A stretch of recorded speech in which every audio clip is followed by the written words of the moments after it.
everyone. Welcome back to the County Chronicle podcast. My name is Taylor, and today I'm joined by Scarlett. Hey. Matt. Hey. And Abigail. Hey. On the pod today, we're discussing how AI has fostered a society where human irrelevance is a growing concern and how we as young people can shift the narrative by being bold enough to be distinctive. So we are making this podcast in response to an article that we read as a class titled, "A Newspaper's News Star Reporter Isn't Human. What's the Story?" About how AI is entering newsrooms, and it isn't just being used to fact check or maybe fix spelling and things like that. It's actually being used to write. So it's taking the jobs of young journalists. It's threatening newsroom morale in that sense, because a lot of people find themselves wondering, what's the point? If AI can do my job for me, why should I try? What really matters about my voice? So as young journalists, we have a vested interest in this, and so we are doing this podcast to just talk about what that looks like in our daily lives, how AI is a growing concern, and what we can do about it, because, you know, we're not doomed, but I think it often feels that way. So does anybody have any initial thoughts or just what are your perspectives on this article or AI as a whole? Well, I mean, the argument that the editor is making is that, oh, this will provide journalists with more time to go into the field and spend less time writing.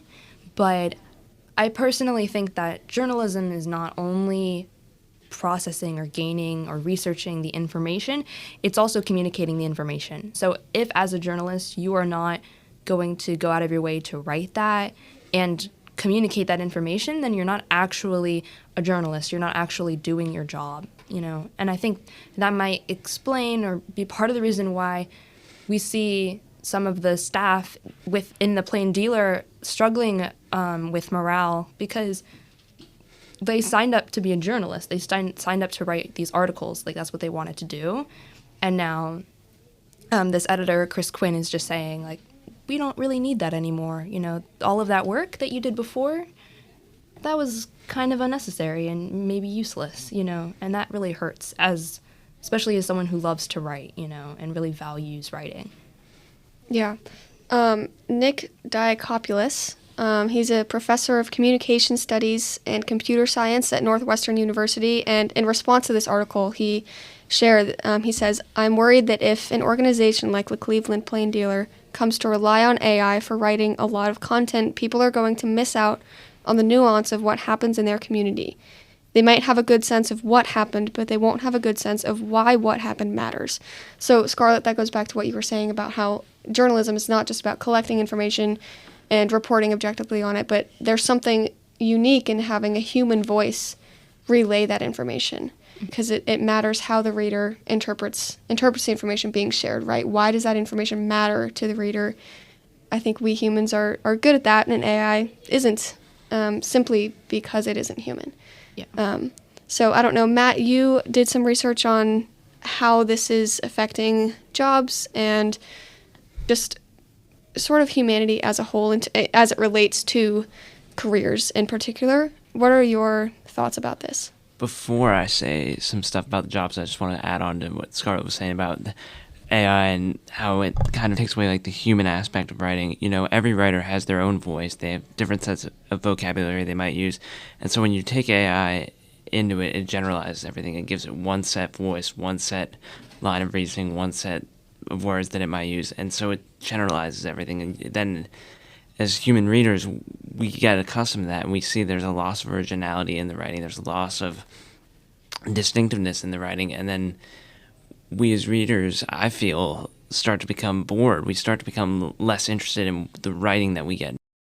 And in a world with, like, so much happening right now with politics and society, I mean, there's a lot going on.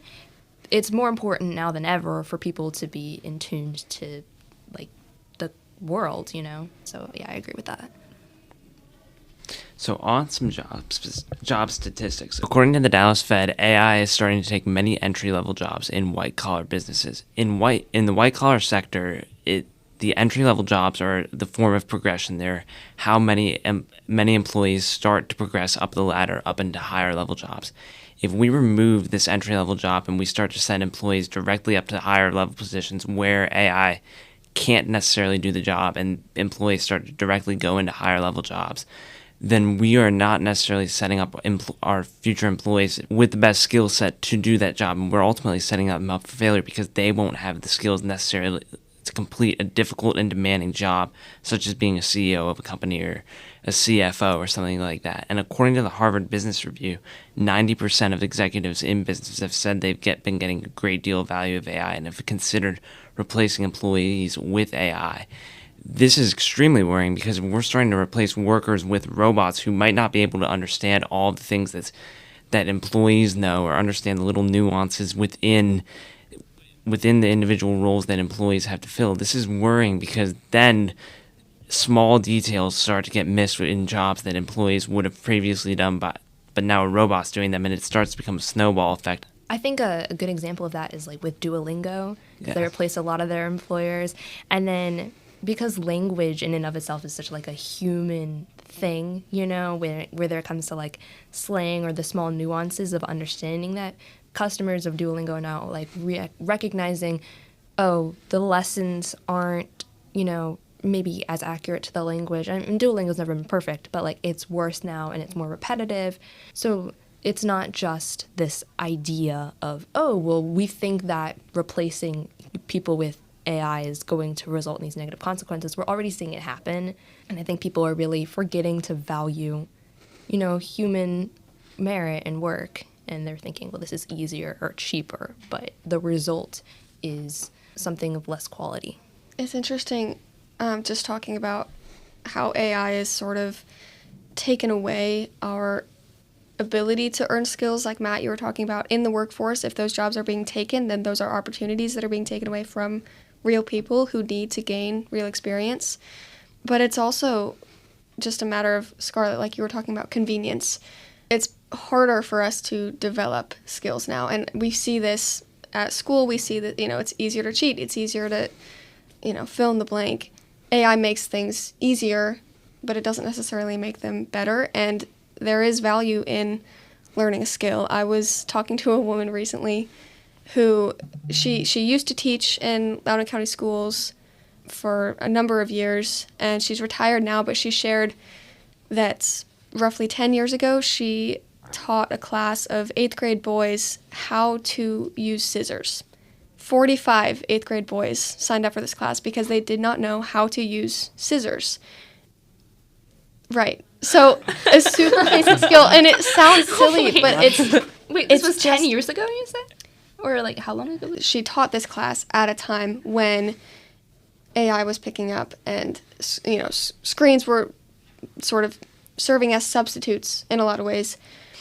And so she noticed, she's like, as a teacher, I see my students losing basic skills.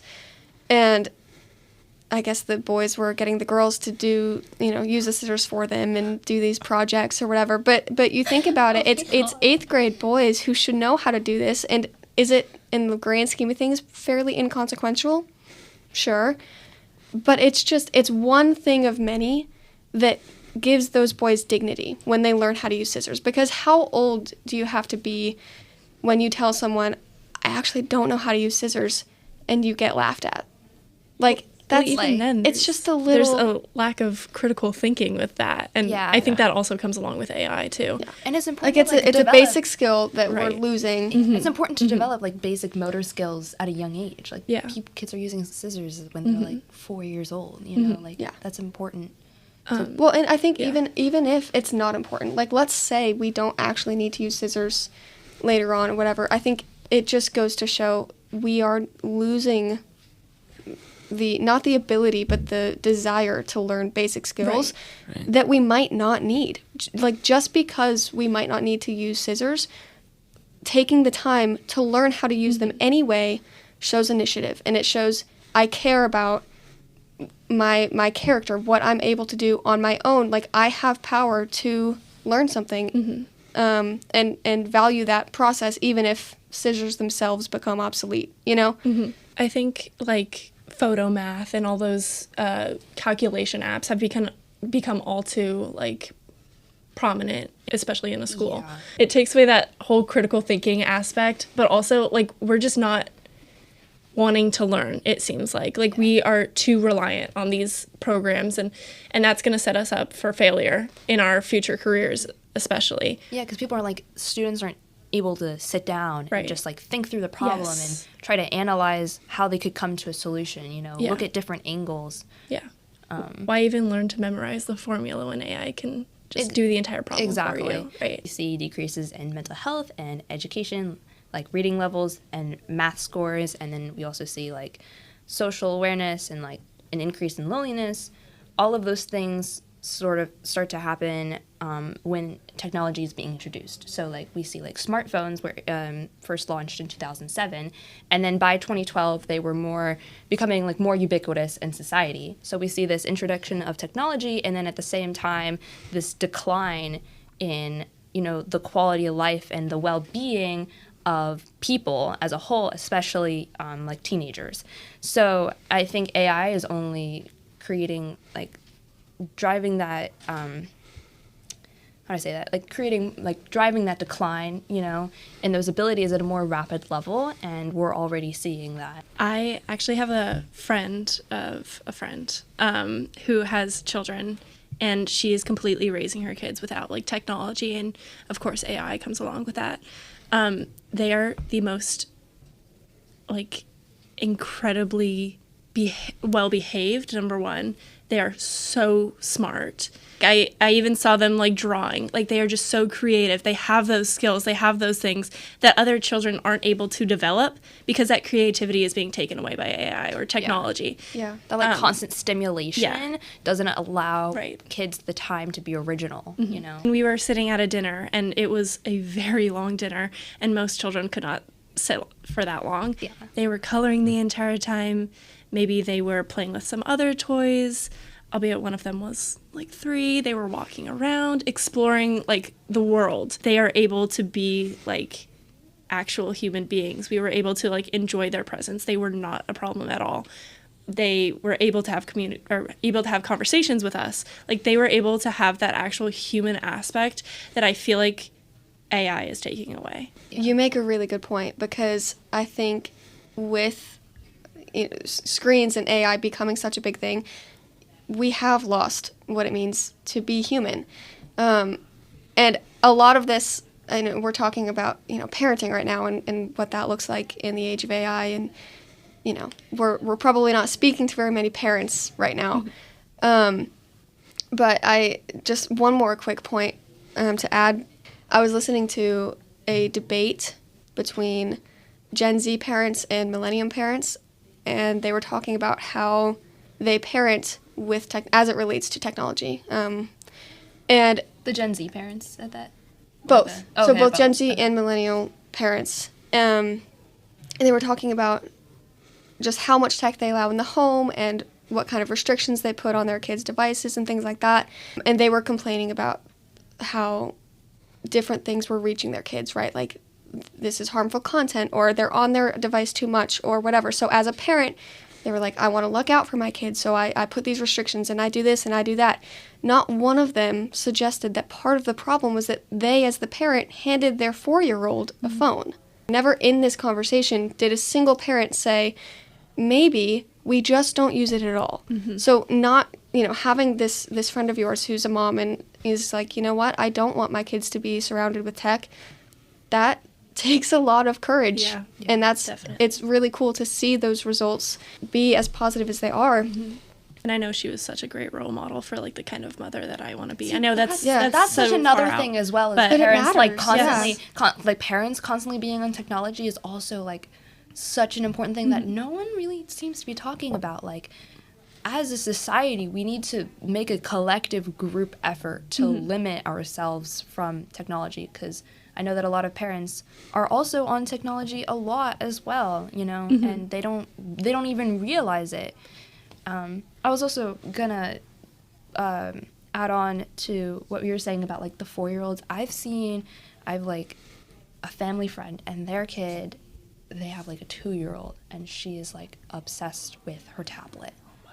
And she, like, if you take her tablet away from her, she immediately starts crying, and it's like...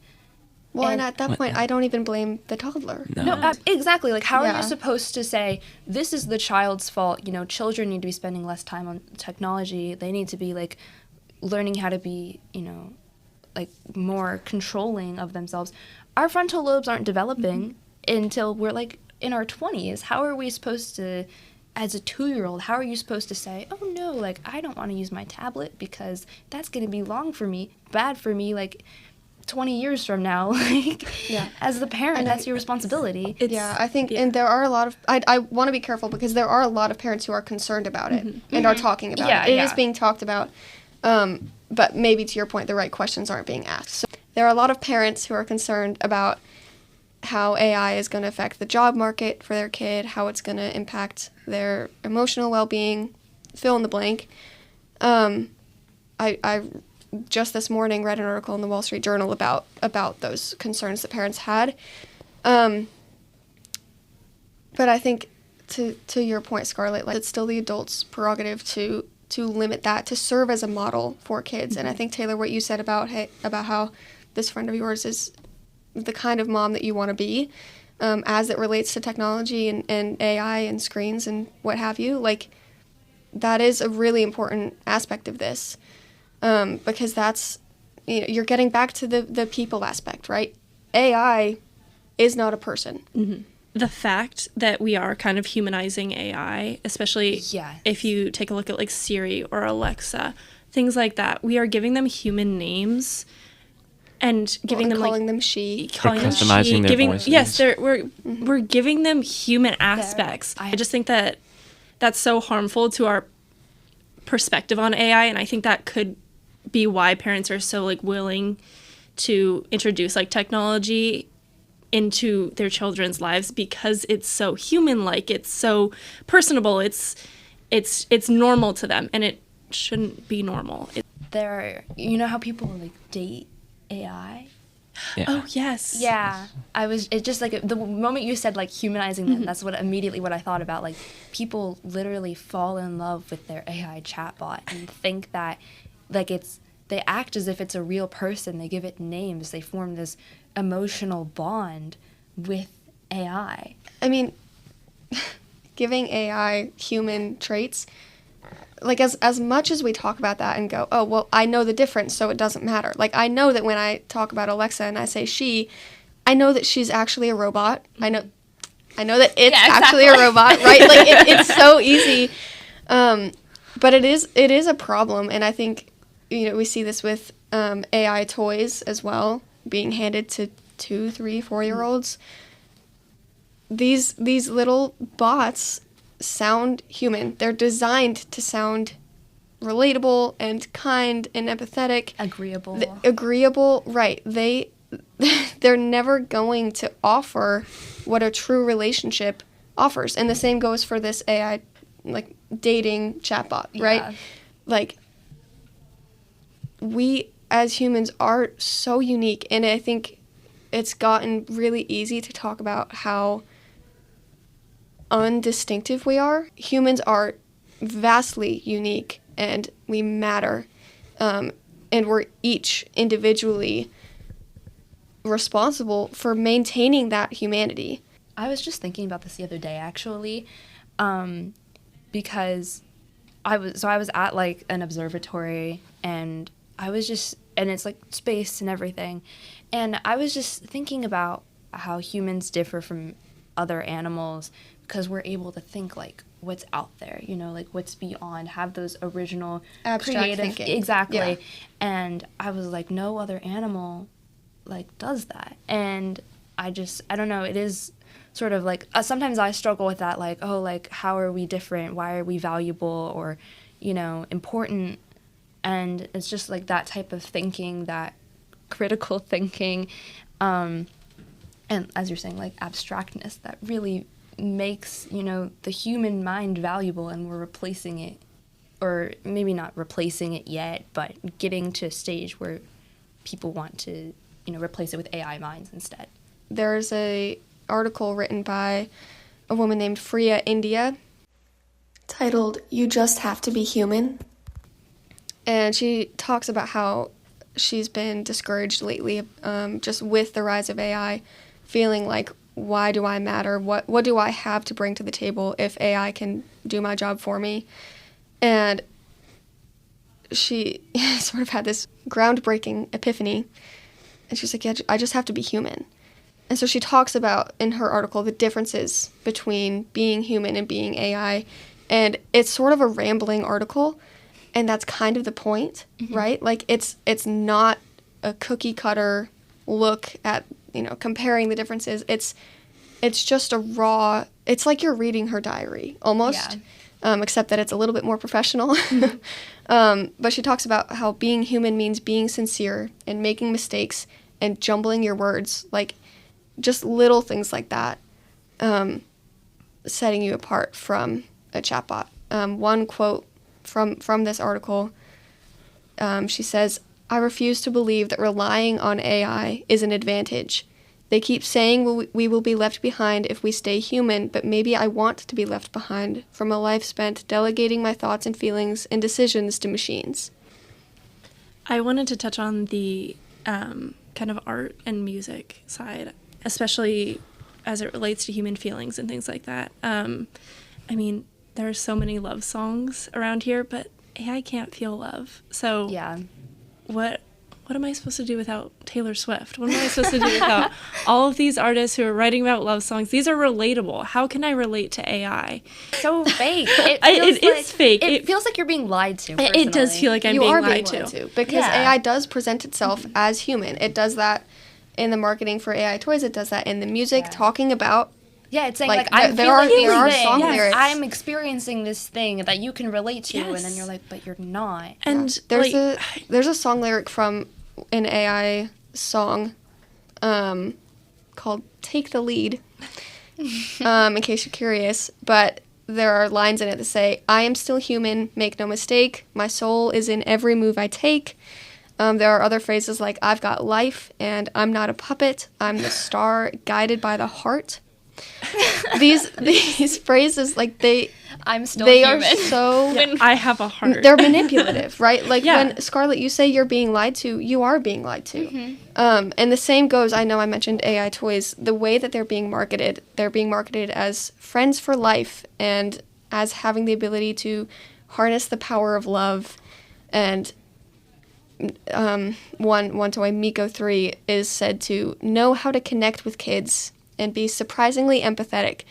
These are things that only humans can achieve. How can technology experience empathy? And the funny part is that we created this technology. What's interesting to me is you use the word connection. Well, they use the word connection. And a connection is a thing between two people. How can we connect with something that won't connect back? It's interesting that you bring that up, actually, because there is an article written by the National Library of Medicine that addresses that in specific regards to AI companions. And they say, AI companions do not merely evoke emotion passively. They actively stimulate responsiveness. The result is a more immersive form of emotional bonding in which the user perceives reciprocity even though none truly exists. It responds not because it cares, but because it is trained to appear as if it does. And then they go on to say, the relationship between AI chatbot and human becomes a mirror of the self, responsive, agreeable, and safe, but fundamentally artificial. So, you're talking about how do you connect with something that can't actually connect with you back? As we're talking about this, we can recognize that the technology cannot actually do that. But when you're actually interacting with it in the moment, it's supposed to feel like it does. And so we get deceived. What's the difference between feeling loved and being loved, right? Because there is a difference. We're talking about it right now, and I think we have that head knowledge, but when you're in the moment, it's hard to really differentiate that. When you're talking to this AI chatbot and it feels really good and you feel seen and you feel heard, even though that's not actually what's happening. I was thinking, like, back with the music thing, like the relatability of the music with the lyrics. Even if you know that it's an AI song, the lyrics still ring true because AI is it creates these new things based off of, other songs, other sources of input that it's gathered over time. So it does feel more real, and then, but I was also thinking about there's this app or something, I don't know what it is, but you can create classical music with AI. And to me personally, yeah, exactly. Classical music to me is one of the most, I'm a classical musician, and is one of the most vulnerable things personally, because you really pour your whole, and I think this is true for all music, but you really pour your whole heart and soul into this product. And what AI does is it steals these ideas, essentially, from past composers and then just repackages them and says, oh, this is my idea. Yeah. I think it's interesting that you noted you pour your own heart and soul into it, because that's something that AI cannot do, and it's so apparent in everything that we see it produce. It is so fake. It is so honestly boring, especially with music. Like, yes, I just sit there and I'm like, I am underwhelmed. Yeah. I can't have fun with it. I can't enjoy it. It's just like nobody put their heart and soul into it. It's almost encouraging, because this inability to connect with AI reminds you that we're designed to connect with people. It's a reminder that we are human. So it's both discouraging because it's becoming more prevalent, but it's also encouraging because we're reminded that we're not fake, we're not artificial. Mm-hmm.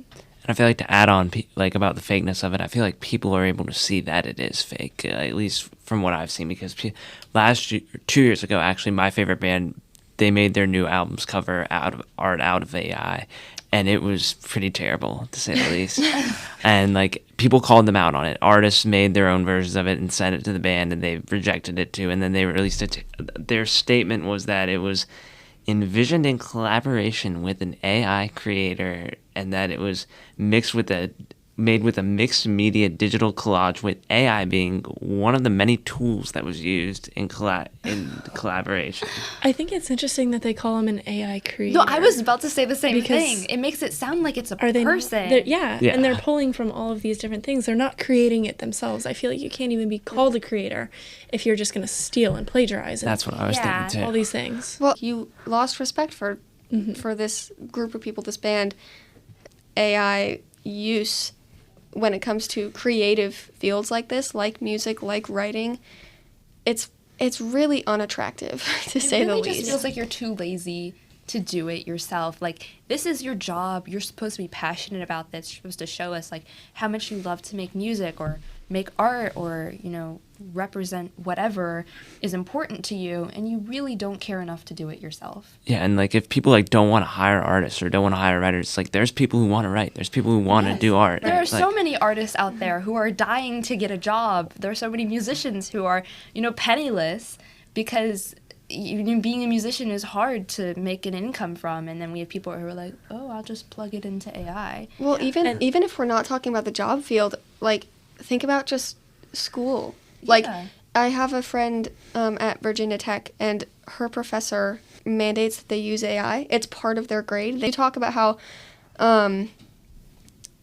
this is, it's being used as a tool, and people advocate for it because they're like, well, this is the future. But it's the future that we're creating. I think saying, oh, well, we should become attuned to AI and learn how to use it as much as possible and just become versed in it because it's the future, I think that's a really passive approach, because what that says is I have no control over how I live out my future or how society at large lives out our future. We do have a choice, we do have agency, and we're surrendering it to this machine, this technology. And in the context of this class that my friend is at, there's no room for her to say, actually, no, I'd like to do this assignment with my own merit. I don't personally want to use ChatGPT because I believe I can do this project on my own, with my own thoughts, my own creativity, my own ability to research and learn. There's no room for that anymore when you make it part of a grade, and I think we're doing the same thing in the world at large. My dad recently was talking about these people who have been getting AI to write Facebook posts for them. That's actually comical. I know. My mom was saying, this doesn't sound like this person. Like, you can obviously tell this is AI. And my dad was saying, oh, well, you could ask AI to write it in your voice. And I was like, if you want your writing to be in your voice, write it yourself. Yeah, and there truly is very no simple solution better to way this to problem. do that. I think part of the problem with that, though, is that when you say, hey, AI, write this in my voice, one, they don't actually know your voice. Yeah, I They was know gonna a say that snippet too. of the Yeah. things Don't that know you who you submit are. to them. They don't actually know you. They certainly can't replicate you in any real capacity. Hey, you are individual. You are yourself. And it Yeah, just makes but an it's- assumption. Yeah. Yeah, it has to make a lot of assumptions to do that when we delegate these personalized tasks to AI. We're looking for a flawless outcome or product. And part of being human is being flawed. When people make mistakes, it's endearing. Or when people make mistakes, maybe it really sucks, but you know what? They learn from them. There's value to that I think we lose when we say, hey, this is just such an easy thing that I could do. I just don't feel like doing it, so do it for me. And we act like that's not a big deal. It is. It is a big deal. Scarlett said something about writing individually and, having your own voice and things like that, and how AI is sourcing all these things from different areas and generalizing it. Mm-hmm. But the point of writing and articles and things is to stimulate discussion. And sometimes that could be positive or it could be an argument. I know Abigail and I have had our fair share of disagreements maybe about writing. But I know that because that was written maybe by somebody else, by an actual human, we were able to have those conversations. Mm-hmm. And it's honestly, not that fighting is the best part of my day, but I love having conversations with Abigail because she just can talk and we can have those conversations. Yeah. And it's human. It really is. Having those discussions and arguments and all those things.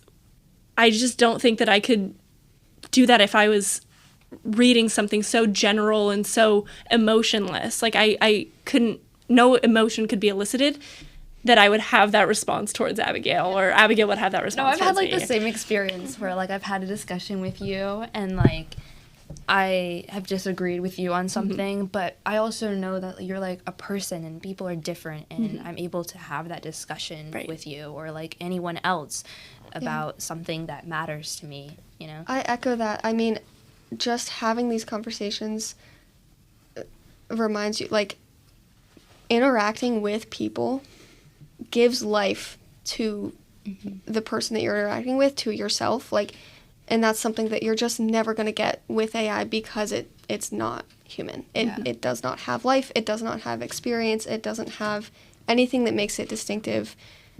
It's simply faking it.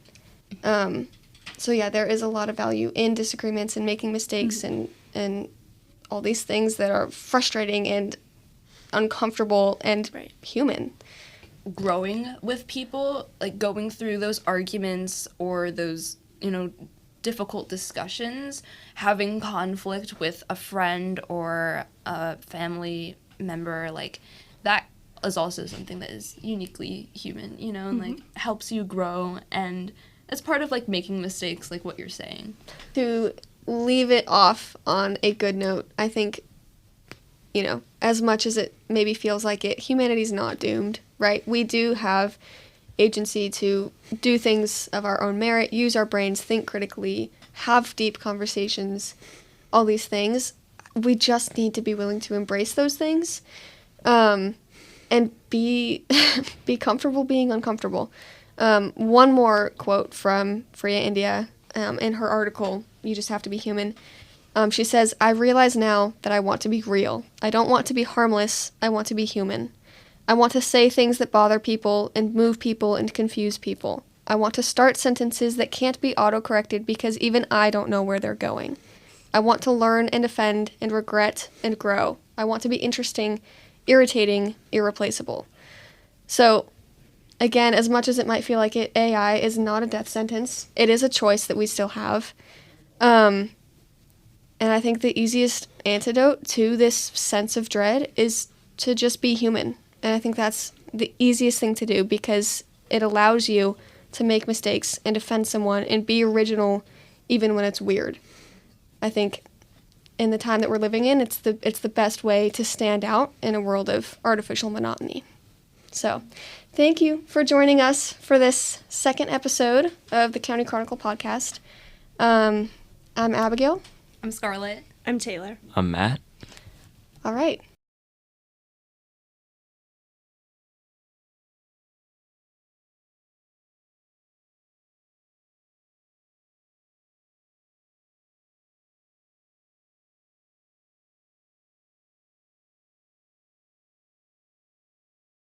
Thanks for Thanks for listening. listening. Thanks for listening. Thanks for listening. We'll see you next time.